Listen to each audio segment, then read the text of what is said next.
Topping our world lead today, tensions between the U.S. and Russia are boiling over close calls on the high seas and at high altitude.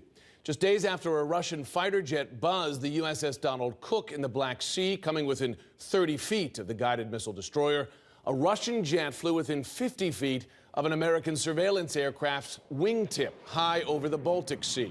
U.S. officials say the flights are at best unprofessional. At worst, they risk military confrontation. The two Russian fighter jets sped by the USS Donald Cook within yards of the destroyer's bridge, ignoring, the Pentagon says, repeated radio calls to the pilots in English and Russian. It is just the latest in a series of flybys the U.S. has repeatedly deemed unsafe and unprofessional. But this one, the commander of U.S. naval forces in Europe told CNN, was unprecedented. The behavior that we saw from the pilots engaged in this operation was very different in its aggressiveness, lack of communication, and proximity to the ship. So close that Secretary of State John Kerry warned publicly that the Cook could have shot the Russian jet down. It is reckless, it is provocative, it is dangerous, it is unprofessional, and under the rules of engagement, that could have been a shoot down. The flybys follow months of increased tensions between the U.S. and Russia over the conflicts in Ukraine and Syria.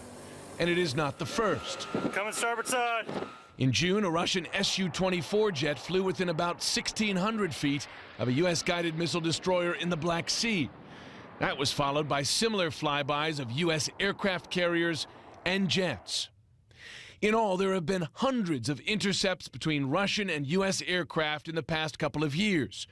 In the case of the Cook, U.S. Navy officials tell CNN, commanders on board quickly determined the Russian jets were not a threat.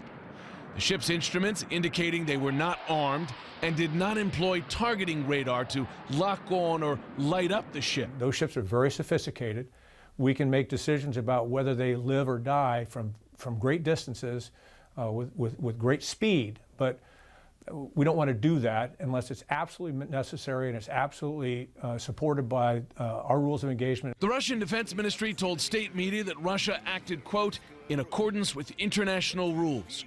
The Russian embassy in Washington taking a more lighthearted tack, tweeting to CNN and others, keep calm when Russian jets are around.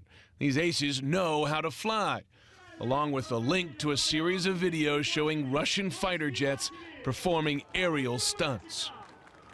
I asked the U.S. Navy if the U.S. rules of engagement would have allowed the crew of the USS Donald Cook to shoot down the Russian jets. A Navy official told me the following, quote, every commanding officer of a U.S. Navy ship is empowered to make the decision regarding the self-defense of the ship and its crew.